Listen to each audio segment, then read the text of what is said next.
नमस्कार.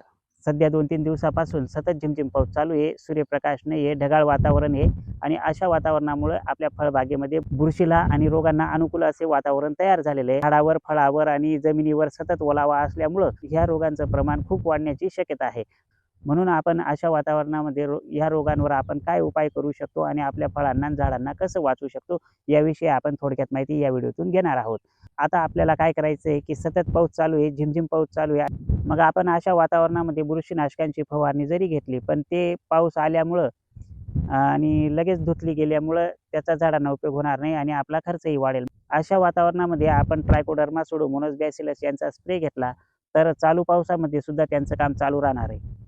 मग अशा वातावरणामध्ये आपण जीवाणूंचा वापर करून आपल्या फळांना बुरशीपासून वाचवू शकतो, रोगांपासून वाचवू शकतो. त्यानंतर आपल्याला शक्य झालं तर कुठलाही छाटणी करायची नाही आहे, फळांना हात लावायचे नाही आहे, फळं तोडायची नाही आहे, थिनिंग करायची नाही आहे.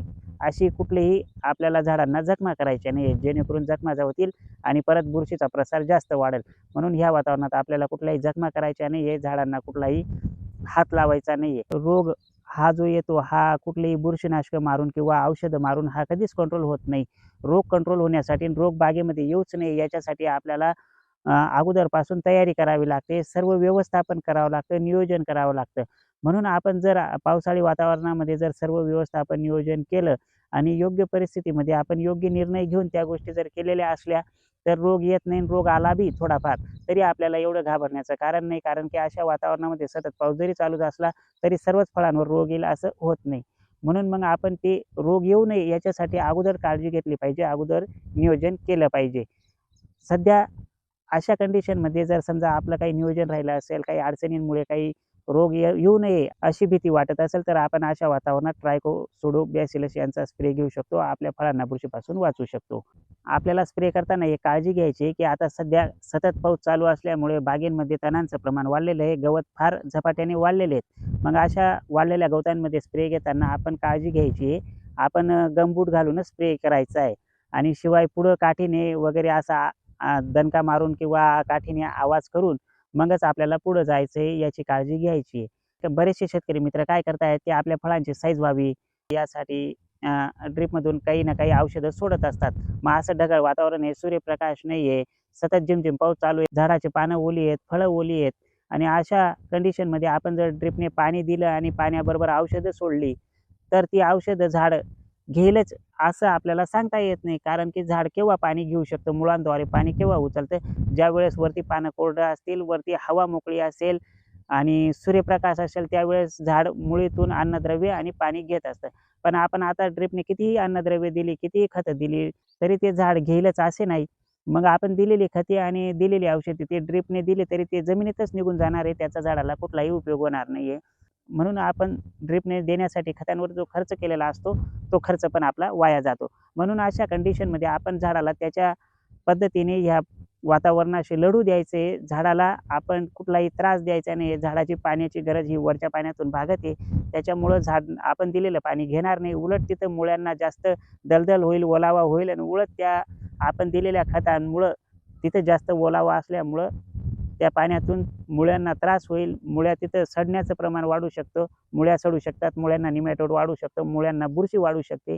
म्हणून आपण सध्या कुठलंही ड्रिपने औषध सोडायचं नाही, म्हणजे पाणी पण जास्ती होणार नाही आणि तिथं मुळ्या स्वतःहून तिथं काम करण्यासाठी तसं वातावरण तयार झाल्यावर आपोआप ते जमिनीतून अन्नद्रव्य घेतील आणि आज आपण अन्नद्रव्य दिलं तर ते जमिनीत निघून जाणार आहे. आपला खर्च पण वाया जाणार आहे आणि झाडाला पण त्याचा त्रास होणार आहे, मुळ्यांना त्रास होणार आहे. म्हणून आपण ह्या गोष्टी लक्षात घ्यायच्या आहेत. अशा वातावरणामध्ये जोपर्यंत वापसा येत नाही तोपर्यंत ड्रिपमधून औषध सोडायचं नाही, ड्रिपने पाणी पण द्यायचं नाही आहे. म्हणजे आपला खर्च पण वाचेल आणि आत्ताच्या कंडिशनमध्ये आपण जे जीवाणूंचा स्प्रे घ्यायचा आहे, केमिकलचा स्प्रे घ्यायचा नाही आहे. म्हणजे जेणेकरून झाडाला या वातावरणाशी प्रतिकार करण्यासाठी त्याच्यामध्ये तेवढी क्षमता राहील. या गोष्टी आपण समजून घ्यायच्या आहेत. एक संरक्षण म्हणून आपण फळांना वाचवण्यासाठी, बुरशीवर अटकाव करण्यासाठी सुडोमोनास बॅसिलस, ट्रायकोडर्मा यांची फवारणी घेऊ शकतो आणि हे फवारणी घेऊन आपल्या फळांचं संरक्षण करू शकतो. आणि दुसरी गोष्ट म्हणजे बागेत रोग येऊ नये, रोगाचं वातावरण तयार होऊ नये अशी परिस्थिती झाल्यावर आपण अगोदरच काळजी घेणं गरजेचं आहे. म्हणजे जसे की बागेत हवा खेळती राहणं, झाडात हवा मोकळी जाणं, झाडात जास्ती गर्दी झाली नाही पाहिजे, झाडात आडव्या-तिरप्या गेलेल्या फांद्या या आपण पावसाआधीच काढून घेतलेल्या पाहिजेत. जेणेकरून झाडामध्ये हवा मोकळी जाईल, फळांवर पाणी जास्त वेळ थांबणार नाही, पानांवर जास्त वेळ पाणी थांबणार नाही असे आपण नियोजन केलं तर आपण औषधापेक्षा ह्या नियोजनामुळेच रोग जास्त थांबवू शकतो. म्हणजे असं नियोजन केलं तर आपल्या फळांवर रोग पण कमी येतील, मग आपल्या औषधांवरचा खर्च पण कमी होईल. म्हणून आपल्या फळांना हवेशीर वातावरण पाहिजे, मोकळी हवा पाहिजे आणि पाऊस पडून गेल्यानंतर पानं लगेच वाळली पाहिजे आणि फळांवर जे पाणी असतं ते पाणी पण लवकर वाळलं पाहिजे. हा सर्वात मोठा रोगावर उपाय आहे. आपण एक गोष्ट लक्षात घ्यायची की जितक्या जास्त वेळ फळांवर पाणी असेल, जितक्या जास्त वेळ पानांवर पाणी असेल, तेवढा रोग जास्त वाढणार आहे. मग आपण कितीही फवारण्या घेतल्या तरी त्याचा तात्पुरता उपयोग होतो, पण रोग थांबत नाही. म्हणून मग रोग थांबण्यासाठी आपल्याला आपल्या बागेमध्ये हवेशीर वातावरण तयार करायचं आहे. झाडांमध्ये हवा खेळती पाहिजे, बागेमध्ये हवा खेळती पाहिजे.